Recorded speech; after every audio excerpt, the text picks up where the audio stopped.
আজ থেকেই 24 ঘন্টার মধ্যে যত সুদের লেনদেন আছে সব বন্ধ করতে হবে। আল্লাহ ছেড়ে দেওয়ার জন্য বললেন। মুহাম্মদ সাল্লাল্লাহু আলাইহি সাল্লাম বলতেন সালাম ফিরার পূর্বে একটা দোয়া। মুহাম্মদ সাল্লাল্লাহু আলাইহি সাল্লাম বলতেন সালাম ফিরার পূর্বে একটা দোয়া। সেই দোয়ার শেষ বাক্যটা আছে আউযু বিকা মিনাল মাসামি ওয়াল মাগরাম। তোমার কাছে বাঁচতে চাই বড় পাপ হতে, তোমার কাছে বাঁচতে চাই ঋণ কর্য হতে, তোমার কাছে বাঁচতে চাই বড় পাপ হতে, তোমার কাছে বাঁচতে চাই ঋণ কর্য হতে। কোন দুঃখে আপনি লোন নিয়ে বাড়ি করলেন? মাথা দেখি কিছুই নাই। বউকে খুশি করার জন্য, ছেলে মেয়েকে খুশি করার জন্য লোন নিয়ে বাড়ি করতে হবে?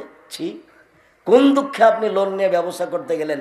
আমি তো ব্যবসা চালু করতে হবে চকলেট দিয়ে বলেছি, লোন লাগবে না। ব্যবসা কি দিয়ে চালু করতে হবে? চকলেট, তারপরে কলা, তারপরে কাপড়। দেখা যাবে যে লোন নেওয়া লাগছে না। আপনি কেন লোন নিয়ে ব্যবসা চালু করতে গেলেন? লোন ভয়াবহ জিনিস। লোনের কারণে আপনার জানাজাই হবে না। একটা লোকের জানাজা, আল্লাহ রাসূল গেলেন, এর লোন আছে নাকি? বলে জি। তাহলে থাকো, আমি গেলাম। তার একজন বলছে আল্লাহ রাসূল থামেন থামেন থামেন, আমি ওর লোন পরিশোধ করব। আচ্ছা ঠিক আছে। লোন যার আছে তার জানাজাই নেই। আপনি কোন দুঃখে লোন নিতে গেলেন? ব্যাংকে টাকা উঠাতে গেলেন। কে আপনাকে বুদ্ধি দিল? এরই নাম হলো মরার বুদ্ধি, খাল কেটে কুমির আনা। 24 ঘন্টার মধ্যে যত লেনদেন আছে সুদের সব বন্ধ করতে হবে। আপনার স্ত্রীকে নিষেধ করে দিতে হবে যেন কিস্তি না তোলে। যদি কিস্তি তোলে জোর করে, হস্তিনী বউকে 24 ঘন্টার মধ্যে তালাক দিতে হবে। তালাক দিতে আমি আদেশ করিনি, পরামর্শ থাকছে। ও ভালো মহিলা নয়, ও কিস্তিতে যাবে কেন? মুহাম্মদ সাল্লাল্লাহু আলাইহি সাল্লাম বলেন, কেউ যদি 1 টাকা সুদ খায় 36 বার জেনা করে যত পাপ হবে, 1 টাকা সুদ খেলে তার চেয়ে বেশি পাপ হবে। মুহাম্মদ সাল্লাল্লাহু আলাইহি সাল্লাম বলেন, সুদের পাপের 17টি ভাগ রয়েছে। ছোট ভাগ হলো মার সাথে জেনা করলে যেমন পাপ হয়। আরে জেনা তো মহাপাপ, ওর অবস্থা তো খুবই কঠিন। আরে জেনা তো মহাপাপ, ওর অবস্থা তো খুবই কঠিন। রাসূল সাল্লাল্লাহু আলাইহি সাল্লাম বলেন, কেউ যদি বিবাহ না করে জেনায় লিপ্ত হয় তাহলে তাকে 100 লাঠি পিটিয়ে এলাকা থেকে 1 বছরের জন্য তাড়িয়ে দিতে হবে। কেউ যদি বিবাহ করার পরে জেনায় লিপ্ত হয় তাহলে তাকে ইট ঢেল পাথর দিয়ে মেরে মেরে মেরে ফেলতে হবে। বিবাহ করার পরে যদি কেউ জেনায় লিপ্ত হয় তাহলে অন্তত এই কথাটা মনে রাখেন, তার বেঁচে থাকার কোনো সুযোগ নেই। শুনুন, 3 শ্রেণীর মানুষকে হত্যা করতে হয়। হজ করলেও, তাহাজ্জুদ পড়লেও, তাসবিহ টিপলেও 3 শ্রেণীর মানুষকে হত্যা করতে হয় সরকারিভাবে। হজ করলেও, তাহাজ্জুদ পড়লেও, দিন রাত তাসবিহ টিপলেও, সিয়াম রোজা থাকলেও। কেউ যদি বলে আমি কোরআন মানি না, তাহলে তাকে হত্যা করতে হবে সরকারিভাবে। তবে এর বাঁচার পথ আছে। একে ফাঁসির মঞ্চে নিয়ে যাওয়া হয়েছে, ফাঁস গলায় দেওয়া হয়েছে টান টান। তখন বলছে ভুলেছে ভুলেছে, আল কোরআন আল্লাহর বিধান, আমি কোরআন মানি আমি কোরআন মানি। তাহলে তাকে ফাঁসি থেকে কি করতে হবে? নামিয়ে নিতে হবে। 2, আপনি যদি আমাকে হত্যা করেন তাহলে আমার বাপ আপনাকে হত্যা করে নেবে, এর নাম কেসাস। সরকারিভাবে হত্যা করতে হবে। আপনি যদি আমাকে হত্যা করেন তাহলে আমার বাপ মা আপনাকে হত্যা করে নেবে, এর নাম কেসাস। তবুও আপনার বাঁচার পথ আছে। যখন আপনাকে ফাঁসি দিতে নিয়ে যাওয়া হয়েছে, ফাঁস গলায় দেওয়া হয়েছে, তখন আমার বাপ মা বলছে আমরা না না না আমরা কেসাস নিব না, আমরা কেসাস নিব না, আমরা ছেড়ে দিলাম, মাফ করে দিলাম, মাফ করে দিলাম। তাহলে আপনাকে মঞ্চ থেকে নামিয়ে নিতে হবে, ফাঁসি হবে না। তাহাজ্জুদ পড়লেও ফাঁসি হবে, হজ করলেও হবে, কিন্তু যদি মাফ করে দেয় তাহলে আর হবে না। 3, বিবাহ করার পরে জেনা করলে তাকে হত্যা করতে হবে। বিবাহ করার পরে জেনা করলে তাকে হত্যা করতে হবে। পৃথিবীতে তার বাঁচার কোনো পথ নেই। এদেশের লাখো ভাবিকে ইট ঢেল পাথর দিয়ে মেরে ফেলতে হবে যারা দেবরের সাথে জেনায় লিপ্ত হয়েছে। এদেশের লাখো দোলা ভাইকে ইট ঢেল পাথর দিয়ে মেরে ফেলতে হবে যারা সেলিকার সাথে জেনায় লিপ্ত হয়েছে। এদেশের লাখো পুরুষকে ইট ঢেল পাথর দিয়ে মেরে ফেলতে হবে যাদের স্ত্রী থাকা সত্ত্বেও অন্য মহিলার সাথে জেনায় লিপ্ত হয়েছে। এদেশের লাখো মহিলাকে ইট ঢেল পাথর দিয়ে মেরে ফেলতে হবে যাদের স্বামী জাজল্য থাকার পরেও অন্য পুরুষের সাথে জেনায় লিপ্ত হয়েছে। তার বাঁচার কোনো পথ নেই। 1 মিনিট আমার দিকে লক্ষ্য করুন, আপনাকে আমি বাস্তব একটা দেখাই। যা তেমরা তুমি গামে দিয়ে, গামেদ সম্প্রদায়ের একজন মহিলা আসলো রাসূলের দরবারে, এসে বলছে তাহিরনি ইয়া রাসূলুল্লাহ, আল্লাহর নবী আমাকে পবিত্র করুন। তখন আল্লাহ রাসূল বললেন ইরজিই, বাড়ি ফিরে যাও, আস্তাগফিরুল্লাহ, আল্লাহর নিকটে ক্ষমা চাও, ও তুবি ইলাইহি, তুমি তওবা করো, তোমার পাপ ক্ষমা হয়ে যাবে। তখন মহিলাটি পাল্টা বলছে, তোরা দেদনি কামার দাদা মাইজ ইবনে মালিক, ও আপনি মাইজ ইবনে মালিকের বিচার না করে ফিরিয়ে দিয়েছিলেন, সেইভাবে আপনি আমাকে ফিরিয়ে দিতে চাচ্ছেন। ও না হোবলা মিনাছে না, আমার পেট উঁচু হয়েছে অবৈধ সন্তানে, আমার পেটে অবৈধ সন্তান আছে, ফিরিয়ে দিয়েন না, দয়া করে বিচার করে দেন।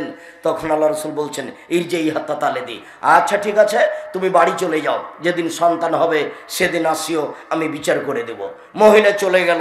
মুসলিম গ্রন্থে এসেছে সবে মাত্র বাচ্চা প্রসব হয়েছে, ওকে ন্যাকড়ার সাথে জড়িয়ে নিয়ে এসে বলছে, আল্লাহ রসুল এ দেখেন বাচ্চা প্রসব হয়েছে, বিচার করে দেন। আল্লাহ রসুল বলেন যে আচ্ছা ঠিক আছে, ইরজেই ফরদেই হে, বাচ্চাকে নিয়ে যাও, বাচ্চাকে দুধ খাওয়াও, হাত্তা তাফতে মিহে, যেদিন বাচ্চা দুধ ছেড়ে দিবে সেদিন আসো, বিচার করে দিব। মহিলা বাচ্চা নিয়ে চলে গেল, বাচ্চাকে 2 বছর দুধ খাওয়ালো। মায়ের দুধ বাচ্চা 2 বছর খাবে এ কথা নয়, দুধ মা প্রমাণের জন্য 2 বছর বুকে যতদিন দুধ আছে মা ততদিন বাচ্চাকে দুধ খাওয়াতে পারে, কোনো সমস্যা নেই। সেটা 3 বছর হোক 4 বছর হোক তাতে আসে যায় না। 2 বছর পরে বাচ্চা নিয়ে বিচারালয়ে উপস্থিত, বাচ্চার হাতে এক টুকরা রুটি রয়েছে, এই রুটি প্রমাণ করে বাচ্চা খাদ্য খেতে পারে। ফাওয়াসাদাহু বেদ রাজুলিন মিনাল মুসলিমিনা, আল্লাহ রাসূল বাচ্চাটাকে একজন মুসলমানের হাতে দিলেন, বললেন যাও বাচ্চাটাকে লালন পালন করো। সঙ্গী সাথে এই যাবো বিহা, তোমরা একে মাঠে নিয়ে যাও, রেহা, মাঠে নিয়ে গিয়ে গর্ত খুঁড়ে বুক পর্যন্ত মাটিতে পুঁতে দাও, সুমার জুহা, এরপরে ইট ঢিল পাথর মেরে মেরে তাকে দুনিয়া থেকে বিদায় করো। সাহাবীগণ বলছেন আমরা তাকে মাঠে নিয়ে গেলাম, গর্ত খুঁড়লাম, বুক পর্যন্ত মাটিতে পুঁতে দিলাম, চতুর্দিক থেকে ইট ঢিল পাথর মারতে লাগলাম। খালিদ বিন ওয়ালিদ বলছেন আমি একটা পাথর তার মুখের উপরে মারলাম, মুখের উপরে লেগে মুখ ফেটে রক্ত ছিটে খালিদের গায়ে লাগলো। বাহা, খালিদ থেকে গালি দিয়ে বসলেন, ছি ছি ছি ছি ছি, একজন জেনাকারিনী মহিলার গায়ের রক্ত আমার গায়ে লাগলো, এরকম কিছু হবে? তখন আল্লাহ রসুল বললেন, মানে নয় খালিদ, খালিদ থামো, তুমি গালি দিও না, তুমি গালি দিচ্ছ কেন? লাগা তাবা তাওবা তাল্লাহ তাবা সাহেব মাকসাল্লাহ গোফেরা লাহু, এই মহিলা এমন ক্ষমা চেয়েছে, এই মহিলা এমন তোবা করেছে, এই মহিলা এমন ক্ষমা চেয়েছে। এরকম ক্ষমা যদি বড় থেকে বড় পাপী চায় তবু তার পাপ ক্ষমা করা হবে। খালিদ তুমি একে গালি দিও না। খালিদ এর তোবা যদি মদিনার সব পুরুষ নারীর মধ্যে ভাগ করে দেওয়া হয় সবার পাপ ক্ষমা হয়ে যাবে, তুমি একে গালি দিও না। তার মানে মুহাম্মদ সাল্লাল্লাহু আলাইহি ওয়াসাল্লাম ঘোষণা দিলেন এর পাপ ক্ষমা হয়ে গেছে। তিনি নিজে জানাজা করলেন, তিনি নিজে কাফন দাফন করলেন, তিনি বুঝালেন জাতিকে যে তার পাপ ক্ষমা হয়ে গেছে।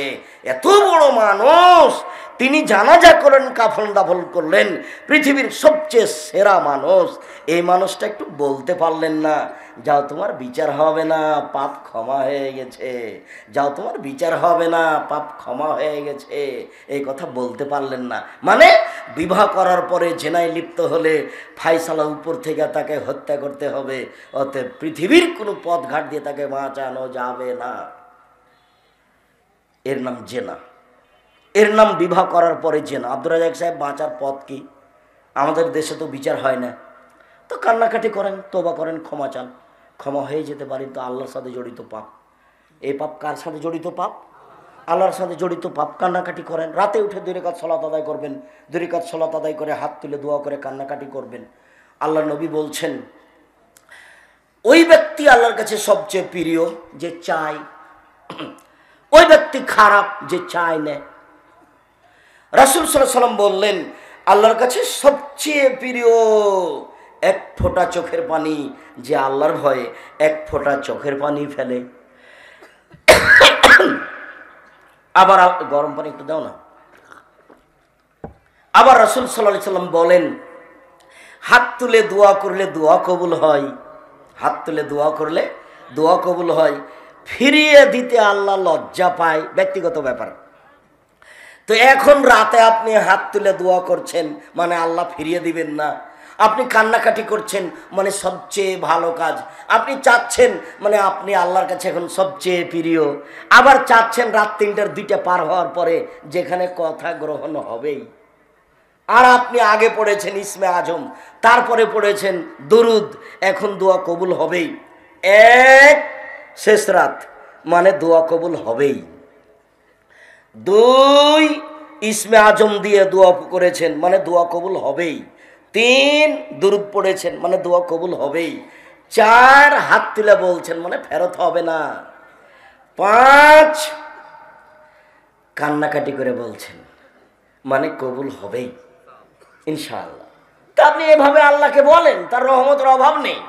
পাপ হয়ে গেছে, বিচার তো আর হচ্ছে না, কান্নাকাটি করে বলেন, ক্ষমা হবে, নিরাশার কিছু নেই।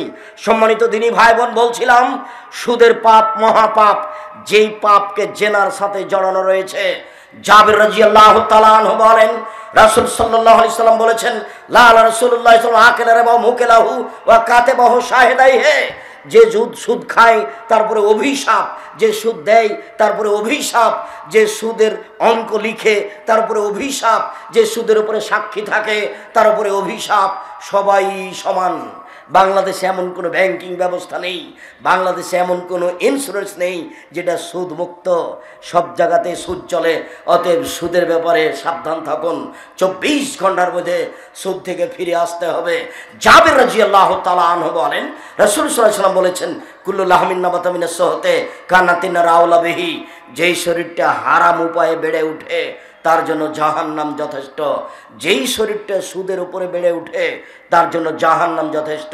সম্মানিত দিনী ভাই বোন, এবার আপনাকে একটা লম্বা হাদিসের অংশ শোনাবো, যাতে সুদের কথা রয়েছে আপনি এক খেলে আমার দিকে চেয়ে থাকবেন, যাতে 19-20 না হয়, আর কোনো বাচ্চা যেন ভিতর থেকে না উঠে।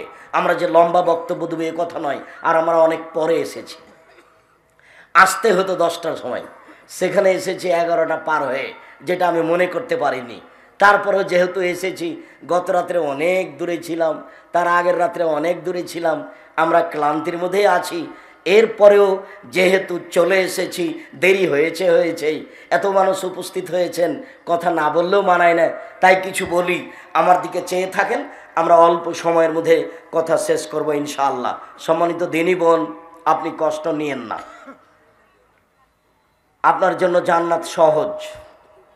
1 5 ওয়াক্ত সালাত, 2 রমজান মাসের রোজা যেটা আসছে, 3 স্বামীকে মেনে চলা, তিতা লাগলেও মানবেন, মিঠা লাগলেও মানবেন, দিন রাত গালি দিলেও মানবেন। চাঁপাই নবাবগঞ্জের ভাষাতে একবারে গালি দিচ্ছে, মুখের দিকে তাকা যায় না, মুখখানে একবারে কালে ঘিনঘিনে আছে, তবুও আপনি ধৈর্যের পরিচয় দিবেন। 4 জেনায় লিপ্ত হবেন না। যদি জেনা হয়ে গিয়ে থাকে তাহলে বন্ধ করে দেন আর তওবা করেন, 2টা সুবিধা পাবেন। 1, যে কোনো বিপদে পড়লে আল্লাহ বাঁচিয়ে দেবে যদি আপনি জেনা আজ থেকে বন্ধ করতে পারেন। 2, বিচারের মাঠে আপনি বিশেষ ছায়ার নিচে থাকবেন। এই বোকা ছেলে, তোমাকে আমি বলি কেন জানো? ওই মেয়েদের যত নাম্বার আছে তোমার মোবাইলে সব কেটে দিবা। আর তোমার একটা বুদ্ধি থাকা উচিত, তোমার মাথায় কি গোবর আছে? ও তোমার সাথে যে মেয়ে কথা বলে তোমাকে বিশ্বাস করতে হবে ওই খারাপ মেয়েটা আরো হাজারো ছেলের সাথে কথা বলে। আর এই বোকা মেয়েটারও একটা হিসাব করা দরকার, যেই ছেলে তোমার সাথে কথা বলে ওই ছেলে হাজারো মেয়ের সাথে কথা বলে, ওর স্বভাব খারাপ। যে তোমার সাথে কথা বলে ওর স্বভাব খারাপ, তোমার যেমন স্বভাব খারাপ ওরও স্বভাব খারাপ। তুমিও পশু প্রাণীর মতো, ওইও পশু প্রাণীর মতো।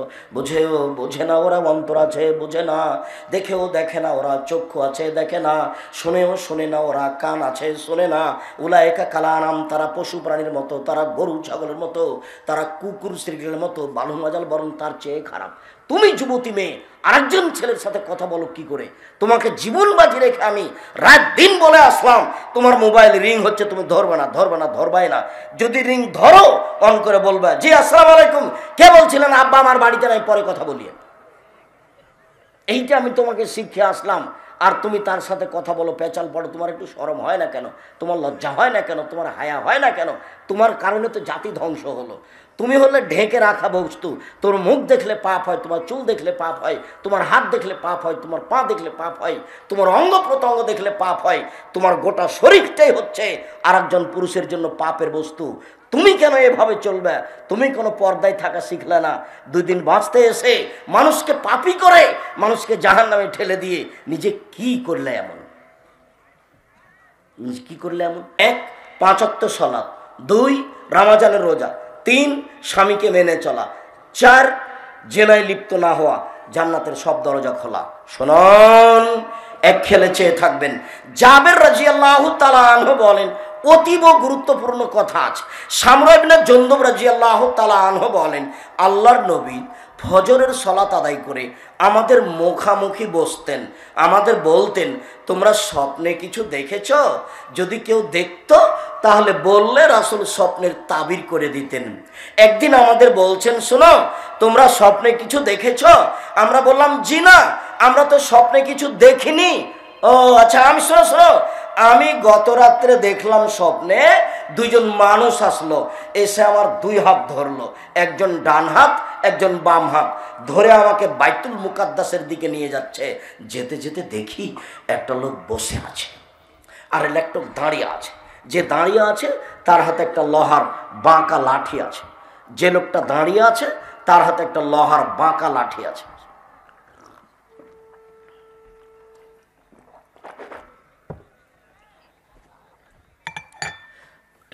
তো তার বাঁকা লাঠিটা তার মুখের ডান দিক দিয়ে ঢুকিয়ে দিচ্ছে, দিয়ে চিরে পিছন দিকে নিয়ে যাচ্ছে, আবার বের করে নিয়ে বাম দিকে লাগাচ্ছে, চিরে পিছন দিকে নিয়ে যাচ্ছে।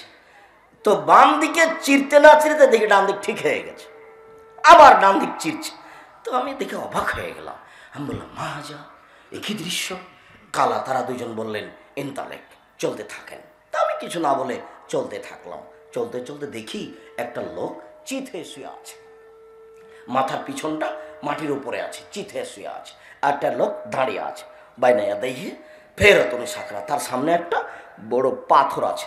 দেখো বেরাহাসাও, পাথর দিয়ে তার মাথাটাকে ভেঙে চৌচির করে দিচ্ছে। ফেজা যারা বাহু দাদা দাল হাজারো ফান্তালা কেলাই হেলে এক যাহু, মারার সাথে সাথে মাথাটা ভেঙে চৌচির হচ্ছে, পাথরটা ছিটকে দূরে চলে যাচ্ছে। ওই লোকটা পাথর আনতে যাচ্ছে, আনতে না আনতে দেখে মাথাটা ঠিক হয়ে গেছে, আবার মারছে, আবার ফেটে যাচ্ছে। আমি বললাম, মাহাজা, একই দৃশ্য। তারা 2 জন বললেন, ইনতালেক, চলতে থাকেন। আমি কিছু না বলে চলতে থাকলাম। যেতে যেতে দেখি একটা গর্ত, আল্লাহু জায়কিন আসফল হওয়া আসে, উপরের দিক সংকীর্ণ, নিচের দিক প্রশস্ত। তাতাওয়াক্কাতু তাহত না, দেখি তার ভিতরে ধাঁধা ধাঁধা ধাঁধা করে আগুন জ্বলছে। আগুন যখন উপরে যাচ্ছে তখন ভিতরে যা কিছু আছে মনে হচ্ছে সব বের হয়ে যাবে। আবার যখন আগুনটা নিচের দিকে চলে যাচ্ছে, সব কিছু নিচে চলে যাচ্ছে। দেখি তার ভিতরে পুরুষ এবং নারী উলঙ্গ অবস্থায় জ্বলছে, জমা হয়ে আছে। ধাঁধা ধাঁধা ধাঁধা করে উপরে উঠে যাচ্ছে, জমা ধরে আবার নিচে আসছে, আবার উপরে উঠে যাচ্ছে। উলঙ্গ অবস্থায় মহিলা এবং পুরুষ জমা ধরে আছে, আগুনে জ্বলছে। আমি বললাম, একই দৃশ্য। তারা 2 জন বললেন, ইনতালেক, চলতে থাকেন। আমি কিছু না বলে চলতে থাকলাম। যেতে যেতে দেখি একটা রক্তের নদী, নদীতে শুধু রক্ত, পানি নেই। দেখি রক্তের নদীর মাঝামাঝিতে একটা লোক আছে, আর একটা লোক পাশে দাঁড়িয়ে আছে। যে লোকটা পাশে দাঁড়িয়ে আছে ওর হাতে একটা পাথর আছে। কুল্লামা আরাদা এক রোজা রামার রাজুল ফিফি দাহাইছো কানা, যতবার লোকটা রক্তের নদী থেকে উঠতে চাচ্ছে ততবারে পাথর বেড়ে তার মুখটাকে ভেঙে দিচ্ছে আর রক্তের মাঝামাঝিতে করে দিচ্ছে। আমি বললাম, মাহাজা, একই দৃশ্য। তারা 2 জন বললেন, ইনতালেক, চলতে থাকেন। তো আমি আর কিছু না বলে চলতে থাকলাম। যেতে যেতে দেখি একটা বাগান, সবুজ বাগান, অনেক বড় বাগান। সে বাগানে দেখি একটা বড় গাছ, সে গাছের পাশে একটা বৃদ্ধ মানুষ বসে আছেন, তার সামনে অনেকগুলি বাচ্চা ছেলে। দেখি একটা দূরের লোক, তার হাতে একটা লোহার লাঠি আছে, এভাবে আগুনকে উত্তেজিত করছে। দৃশ্য দেখে আমি অবাক হলাম। তো যাক, তারা 2 জন আমাকে উপর দিকে নিয়ে চলে গেল গাছের। দেখি একটা ঘর, সে ঘরে আমাকে ঢোকালো। আমার জীবনে এত সুন্দর টকটকে ঝকঝকে ঘর কোনোদিন দেখিনি। তাতে আছে মহিলা, তাতে আছে পুরুষ, তাতে আছে যুবক, তাতে আছে যুবতী, ছেলে মেয়ে আছে অনেক।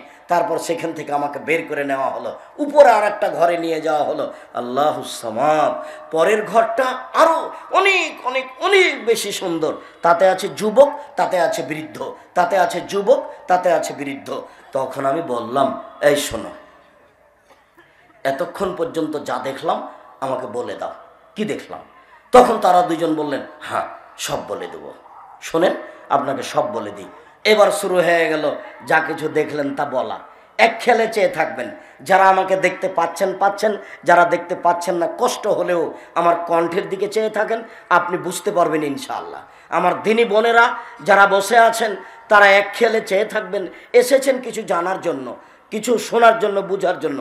একটু দেখেন, ওই যে লোকটার মুখকে বাঁকা লোহার লাঠি দিয়ে চিরে ফেলা হচ্ছিল, সে লোকটা ছিল কাযযাব, মিথ্যা কথা বলতো। ইফআলু বিহি ইলা ইয়াউমিল কিয়ামা, তার সাথে বিচারের দিন পর্যন্ত এরকম শাস্তি দেওয়া হবে, তাকে এরকম আচরণ করা হবে তার সাথে। কেন? সে মিথ্যা বলতো। আল্লাহ নবী বলছেন, পৃথিবীর মানুষ শুনে রেখো, মজাক করে হলেও যদি মিথ্যা না বলো, তাহলে আমি তোমাদেরকে জান্নাতের মাঝামাঝিতে একটা ঘর নিয়ে দিব। পৃথিবীর মানুষ, তোমরা মজাক করে হলেও যদি মিথ্যা কথা না বলো, আমি তোমাদেরকে জান্নাতের মাঝামাঝিতে একটা ঘর নিয়ে দেব। পৃথিবীর মানুষ, তোমরা যদি তর্ক না করো, সত্য হলেও, আব্দুর রাজ্জাক সাহেব এটা বলেছেন, আরে না এটা বলেছেন, আব্দুর রাজ্জাক সাহেব এটা বলেছেন, আরে না এটা বলেছেন, তোমরা যদি তর্ক না করো, তাহলে আমি তোমাদেরকে জান্নাতে একটা ঘর নিয়ে দেব। আর যদি আচরণ ভালো করো, চালচলন, তাহলে আমি জান্নাতুল ফেরদাউস নিয়ে দেব। তিনটা কথা বললেন।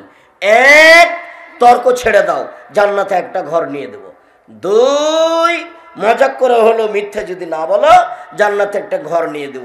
তিন, চালচলন যদি ভালো করো, তাহলে আমি জান্নাতুল ফেরদাউস নিয়ে দেব। ওটা হলো ভালো আচরণের ফল, ভালো চালচলনের ফল। নির্বাচন করলে ভালো চালচলন ভুলতেই হবে। দল করবেন আপনি আর ভালো চালচলন থাকবে, এটা হবে না। দুইজন বোন একসাথে জন্ম নিয়েছে, দেখতে খুব সুন্দরী, মেধাবী, তারা নম্র ভদ্র, একজন আর একজনকে ছেড়ে থাকতে পারে না। কয়দিন পরে একজনের বিবাহ হয়েছে আওয়ামী লীগ লোকের সাথে, একজনের বিবাহ হয়েছে বিএনপি লোকের সাথে। তারা দুই বোন আর কথা বলে না।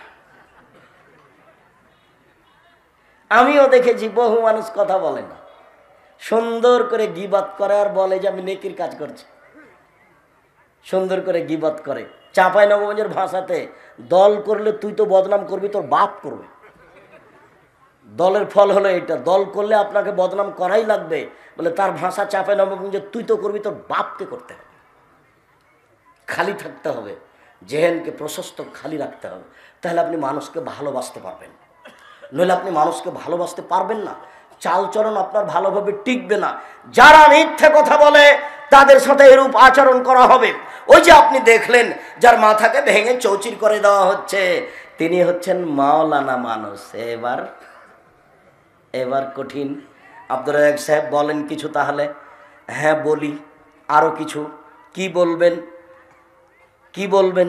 হ্যাঁ আরো বলবো, বলেন দেখি। দুই, মৌলানা সাহেবকে দিয়ে জাহান্নাম উদ্বোধন করা হবে। আরো বলেন। হ্যাঁ ঠিক আছে। তিন, মৌলানা সাহেবকে জাহান্নামে দিয়ে দেওয়া হবে যখন, তখন তার ভুঁড়িটা বের হয়ে যাবে, আর ও ভুঁড়ি নিয়ে ঘুরতে থাকবে। চাঁপাইনবাবগঞ্জের নীতিতে গরুর পায়ে ধান মারার সময় গরু যেমন ধানের উপরে ঘুরে, তো সবাই পাশে গিয়ে বলবে, কি ব্যাপার হুজুর, আপনি ভালো কথা বলতেন, মন্দ থেকে নিষেধ করতেন, আপনি কেন এখানে? তখন হুজুর বলবে, কি করি, আমি ভালো বলেছি, ভালো করিনি যে।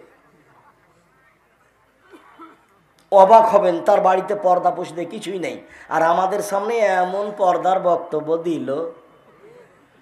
সুদের চাকরি আছে, ঘুষের চাকরি আছে, আমাদের সামনে সুদ ঘুষের কথা বলছে। এটা হবে? আরো বলবেন? অবশ্যই বলবো। চার, আল্লাহ নবী বলছেন আমাকে, জিবরাইল মেরাজে নিয়ে যাচ্ছেন, দেখি অনেক মানুষ যাদের ঠোঁট এবং জিভাকে আগুনের কেঁচি দিয়ে কেটে দেওয়া হচ্ছে।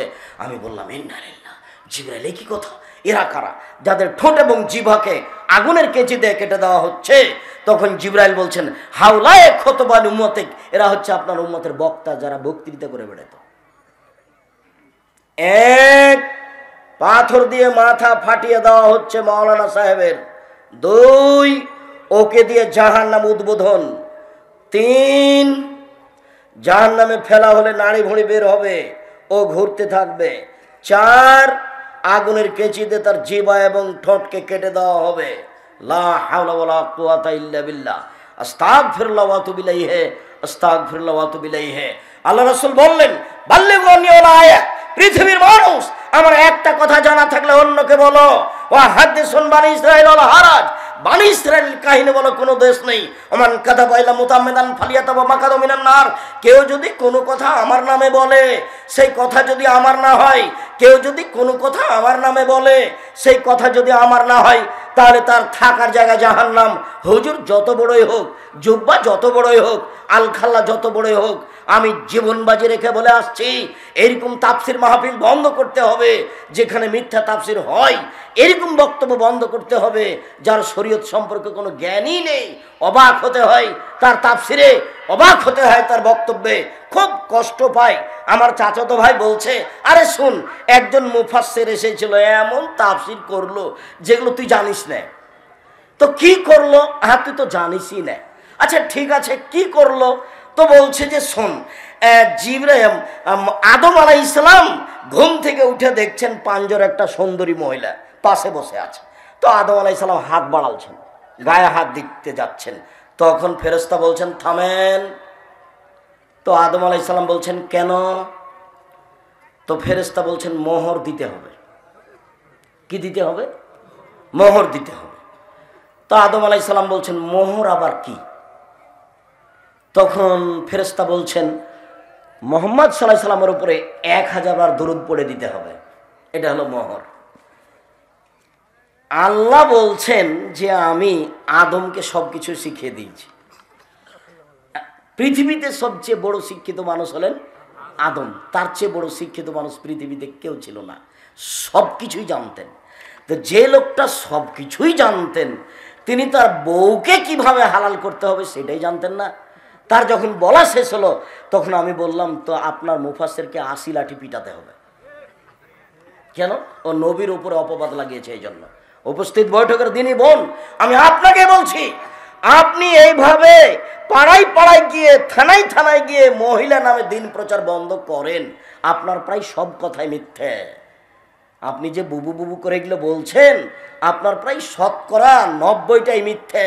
আপনি কথা শেষে বলছেন বুখারীতে আছে, বুবুর কথা নাকি বুখারীতে আছে। আমি আব্দুর রাজ্জাক বিন ইউসুফ, আমি আপনার বাড়ির মানুষ, আমি চাঁপাইনবাবগঞ্জের মানুষ, আমি আপনাকে বেশি হক রাখি শরীয়তের ব্যাপারে পরামর্শ দেওয়ার। জাতির যদি রাস্তাঘাট করে দিতে না পারি, জাতির যদি স্কুল কলেজ করে দিতে না পারি, জাতিকে চূড়ান্ত ধর্ম সঠিক দিতে পারবো ইনশাআল্লাহ। ধর্মের ব্যাপারে জাতিকে ফাঁকি দিয়ে পরকাল হারাতে রাজি নই। সম্মানিত দিনী ভাই, সম্মানিত দিনী বোন, আমি আপনার বাড়ির মানুষ, আপনার বাড়ির মানুষ হিসাবে আপনি যথাযথভাবে মূল্যায়ন করবেন, এটা আমার দাবি। আমি জাতিকে ধর্মের নামে ফাঁকি দিব না ইনশাআল্লাহ। আমি 26 বছর থেকে ফতোয়া লিখি, 6 বছর থেকে ফতোয়া বোর্ড পরিচালনা করি, আমি 34 বছর থেকে বুখারী পড়াই, আমি শরীয়ত বুঝি। আপনাকে আমি ভালো পরামর্শ দিতে পারবো ইনশাআল্লাহ। আপনি ভুল বুঝে আমার উপরে রাগ করে যেখানে আশ্রয় নিয়েছেন সেখানে নেওয়া ঠিক হয়নি। আপনার ভুল হয়েছে এ কথাই ঠিক, আপনার ভুল হয়েছে এ কথাই ঠিক, আপনার ভুল হয়েছে এ কথাই ঠিক। আপনি বিসমিল্লাহর নামে যত কথা বলেছেন সবই মিথ্যে। আপনি সূরা ইয়াসিন পড়ার ব্যাপারে যা বলেছেন সবই মিথ্যে। সূরা ফাতিহা পড়ার ব্যাপারে আপনি যা বলেছেন সবই মিথ্যে। রহমান পড়ার ব্যাপারে আপনি যা বলেছেন সবই মিথ্যে।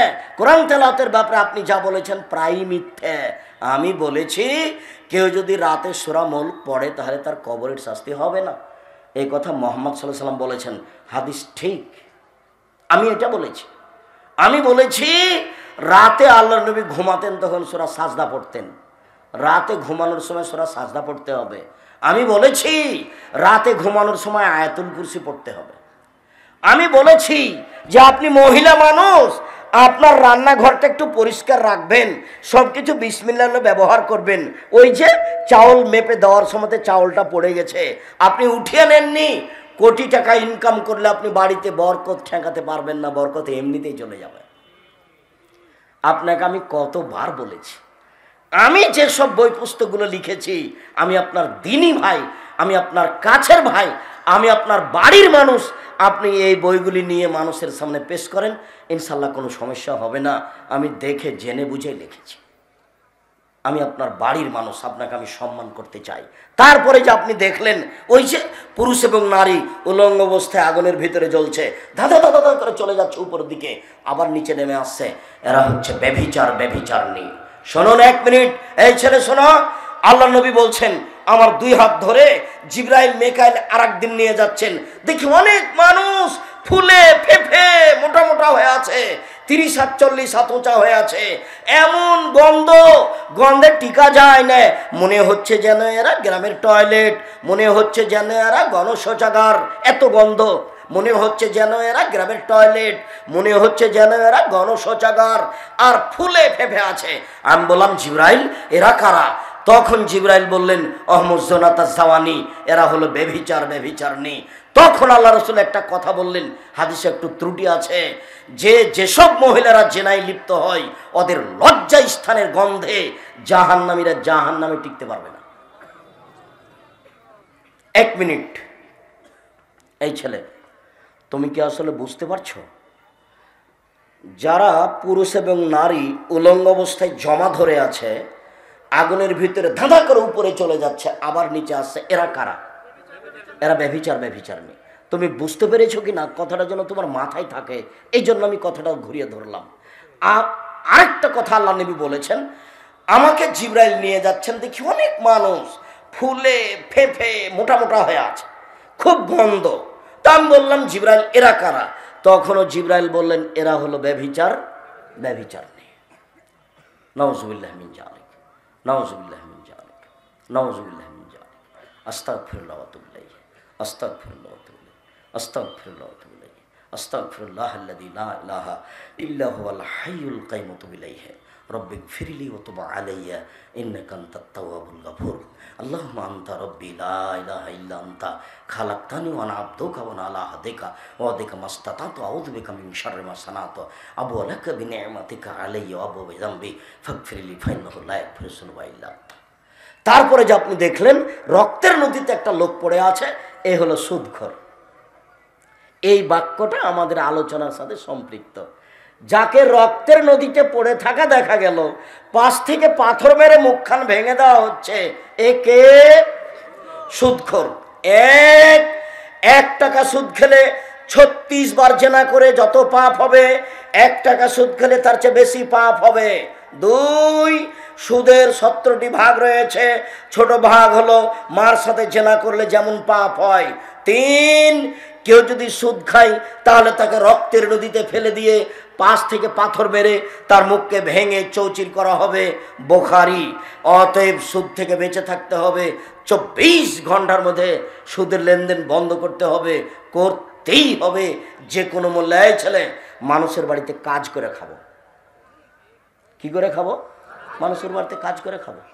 সুন্দর করে এশার সালাতের পরে ঘুমিয়ে যাব, কোনো চিন্তা নাই। আবার সকালে উঠে কাজ করতে যাব, বাস। শ্বশুরের কাছে টাকা নিব না, সাইকেল নেবো না, মোটরসাইকেল নেবো না, ফার্নিচার নিব না। 24 ঘন্টার মধ্যে শ্বশুরের সব ফার্নিচার ফেরত দিতে হবে।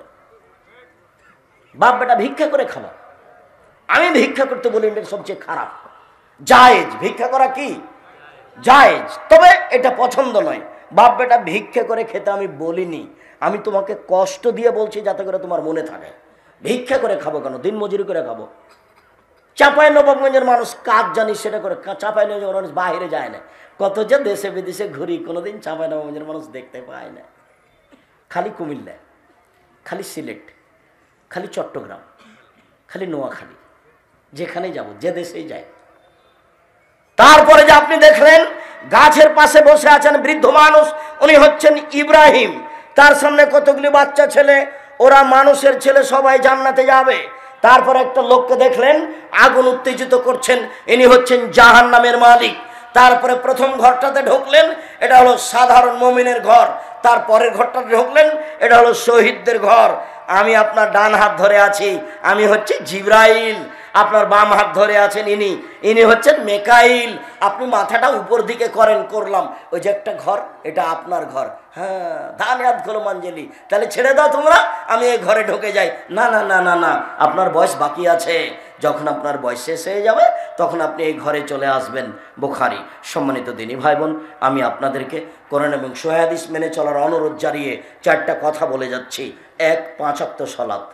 কখনো আপনি এটাকে দুর্বল চোখে দেখবেন না। জীবনে মানুষের এর চেয়ে কোনো জরুরি কাজ নেই। নামাজের চেয়ে মানুষের জীবনে কোনো জরুরি কাজ নেই।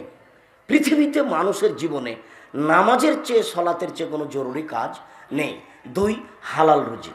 3, কোরআন তেলাওয়াত। 4, দুজন যেখানে বসে আছে সেখানে বসবেন না।